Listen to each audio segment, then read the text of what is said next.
12ই ফেব্রুয়ারি ত্রয়োদশ জাতীয় সংসদ নির্বাচনকে কেন্দ্র করে শেষ মুহূর্তে প্রার্থীরা ছুটছেন ভোটারদের দ্বারে দ্বারে। নাওয়া খাওয়া ভুলে ভোটারদের কাছে ছুটে যাচ্ছেন, চাচ্ছেন ভোট, দিচ্ছেন নানা প্রতিশ্রুতি। রাজশাহী 4 বাগমারা আসনে ঘুরে দেখা যায় শেষ মুহূর্তে জমে উঠেছে ভোটের প্রচারণা।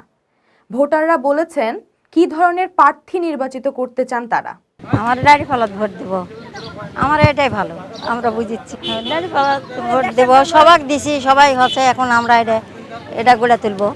আমাদের এখানে ভোট ভালো হবে, যে পাশ করবে নেতা যে দলের থেকে আসুক, আমরা রাস্তাঘাট ভালো চাই। রাস্তাঘাট নাই, ডাক্তারের কাছে যেতে পারি না কোনো বিপদ আপদে, আর দেশের ভালো উন্নয়ন চাই, কোনো গন্ডগোল ফাসাতে আমরা চাই না। একটি দলের পক্ষ থেকে তাদের ভয় দেখানো হচ্ছে বলে জানালেন একজন ভোটার। মানুষের যে ভোটের কেন্দ্রে যেতে দিবে না, মানে হুমকি ধুমকি দেখাচ্ছে, মানে আওয়ামী লীগের মানুষকে যাইতে দিবে না, ভোট কেন্দ্রে সমস্যা হবে, গন্ডগোল হবে, এরকম হুমকি ধুমকি দেখাচ্ছে অন্য দলের মানুষেরা। এখন তো 2 দল আছে, এক বিএনপি আর জামাত, তাছাড়া তো অন্য দল এখানে নাই। বিজয়ের ব্যাপারে আশাবাদী জামাত মনোনীত দাঁড়িপাল্লার প্রার্থী ডাক্তার আব্দুল বারী সর্দার। জাতীয় সংসদ নির্বাচন আনন্দমুখর পরিবেশে অনুষ্ঠিত হতে যাচ্ছে, সেটা 12ই ফেব্রুয়ারি। সে উপলক্ষে আমরা বাগমারার প্রত্যন্ত এলাকায় প্রতিটা অলিতে গলিতে চষে বেড়াচ্ছি। আল্লাহর রহমতে আলহামদুলিল্লাহ জনগণের সাড়া অনেক ভালো। যদি সত্যিকার অর্থে লেভেল প্লেয়িং ফিল্ডের মাধ্যমে নির্বাচন অনুষ্ঠিত হয়, ইনশাল্লাহ বাংলাদেশ জামাত ইসলামী তথা 10 দলীয় জোটের দাঁড়িপাল্লাকে কেউ ঠেকাতে পারবে না ইনশাল্লাহ। কোথাও কোথাও কর্মীদের হেনস্থার কথা উঠেছে, অভিযোগ দাঁড়িপাল্লার প্রার্থীর। গতকাল পরশু কয়েকদিন যাবৎ ধারাবাহিকভাবে তারা আমাদের কর্মীদেরকে লাঞ্ছিত করছে, কটূক্তি করছে, মারছে, এবং আমাদের মহিলা কর্মী যারা ভোট চাওয়ার জন্য দ্বারে দ্বারে গিয়েছে তাদের নেকাব পর্যন্ত খুলে নেওয়া হয়েছে এই বাগমারায়। এটা অত্যন্ত দুঃখজনক।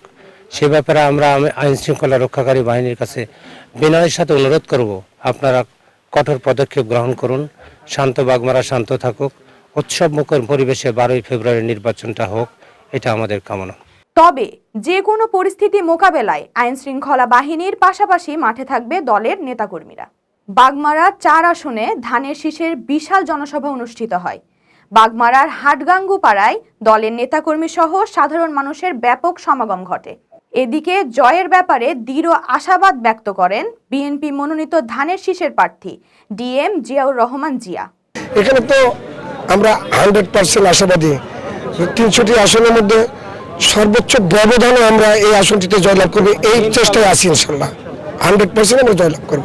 লেভেল প্লেইং ফিল্ড নিয়ে জিয়া বলেন, এখন পর্যন্ত লেভেল প্লেইং ফিল্ড ঠিক আছে, 100% কেউ করতে পারে না, প্রশাসন 100% করবে না, তার জন্য আমি দোষও দেব না। বাগমারা 4 আসনের সহকারী রিটার্নিং কর্মকর্তা বলেছেন এখন পর্যন্ত পরিস্থিতি স্বাভাবিক রয়েছে। এই কর্মকর্তা আশা করেন সুষ্ঠুভাবে ভোট গ্রহণ অনুষ্ঠিত হবে। আমি বলবো যে বাগমারা আইন শৃঙ্খলা পরিস্থিতি এখনো পর্যন্ত উল্লেখযোগ্য ধরনের কোনো বড় ধরনের অঘটন ঘটেনি। পরিস্থিতি শান্ত এবং স্বাভাবিক রয়েছে।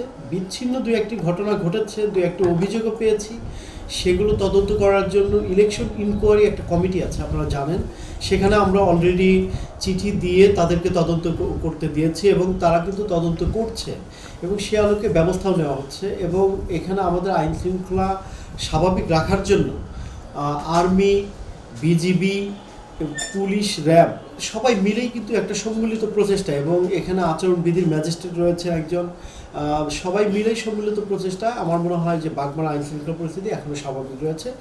রাবা ফাইজা, সিটিজেন, ভয়েস ডেস্ক।